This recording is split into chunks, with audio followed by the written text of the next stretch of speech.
Chandrayaan-3 mission की success के बाद ISRO space agency of India ने एक नया मिशन लॉन्च किया है, Aditya L1-1। Hi everyone, my name is Pooja Gupta. I am on the platform of my civil services. आज हम डिस्कस करेंगे आदित्य L1 मिशन के बारे में। आदित्य L1 मिशन क्या है और ये क्यों लॉन्च किया गया है, इसके क्या इंपॉर्टेंस है, हम इस वीडियो में इसके बारे में बात करेंगे। तो चलिए शुरू करते हैं। Aditya L1 mission. Aditya L1 mission India का पहला ऐसा स्पेस मिशन है जो कि सन को स्टडी करेगा। सन क्या है, आइए जानते हैं सन के बारे में। सन हाइड्रोजन और हीलियम गैस से बना हुआ आग का एक गोला है जो कि हमारे सोलर सिस्टम के सेंटर में लोकेटेड है। हमारे सारे प्लैनेट, सोलर सिस्टम के सारे प्लैनेट्स इंक्लूडिंग अर्थ सन का चक्कर लगाते हैं। अगर हम सन की लेयर्स की बात करें, जिसको कि जानना बहुत ज़रूरी है आदित्य L1 के ऑब्जेक्टिव के बारे में जानने के लिए, तो सन की दो टाइप्स की लेयर्स होती हैं, इनर लेयर और आउटर लेयर्स। जैसे अर्थ में इनर लेयर में कोर, मेंटल, क्रस्ट होता है, उसी तरीके से सन में भी जो इनर लेयर्स होती हैं उसमें कोर होता है, उसके बाद रेडिएटिव जोन होता है और बाद में कन्वेक्टिव जोन होता है। अब बात करते हैं आउटर लेयर्स की, जो कि सन के सरफेस पे होती हैं। सन का सरफेस अर्थ की सरफेस की तरह बिल्कुल नहीं होता है। अर्थ का सरफेस एक चट्टान है, लेकिन सन का जो सरफेस होता है वो गैस का बना हुआ गोला है, वो गैसों से बना हुआ है। तो अगर हम आउटर लेयर की बात करें तो सबसे अंदर की आउटर लेयर को हम बोलते हैं फोटोस्फेयर। फोटोस्फेयर वो लेयर होती है जो हम आकाश में सन देखते हैं तो वो दिखती है।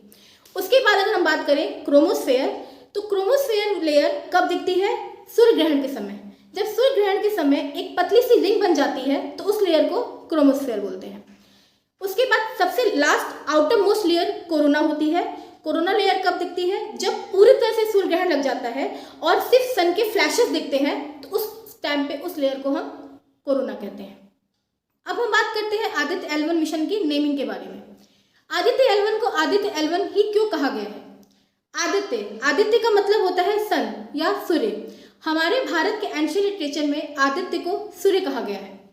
L1 का मतलब होता है लैग्रांजे पॉइंट 1, जहां पर आदित्य L1 स्पेसक्राफ्ट को पार किया जाएगा। अब ये लैग्रांजे पॉइंट्स क्या होते हैं?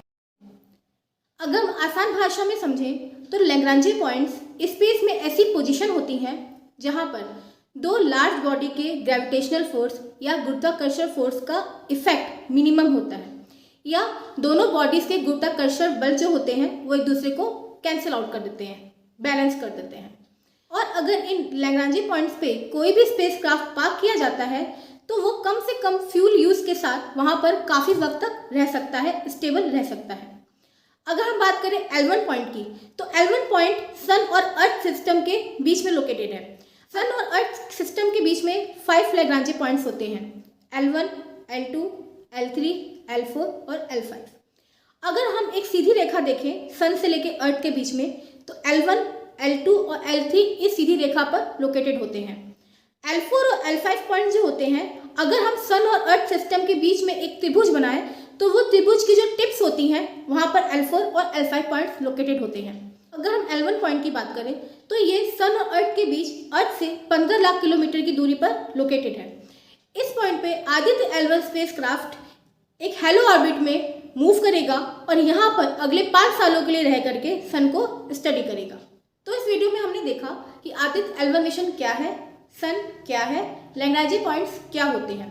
अब अगले वीडियो में हम देखेंगे कि आदित्य L1 मिशन क्यों लॉन्च किया गया है, कौन कौन सी कंट्रीज ने कौन कौन से मिशन लॉन्च किए हैं और इंडिया के लिए आदित्य L1 मिशन क्यों इंपॉर्टेंट है। अगर आपको वीडियो अच्छा लगा हो तो इस वीडियो को लाइक करें, शेयर करें और मेरे चैनल माय सिविल सर्विसेज को सब्सक्राइब करें। तब तक के लिए खुश रहिए, स्वस्थ रहिए और इन्फॉर्मेशन को स्प्रेड करते रहिए। Thank you.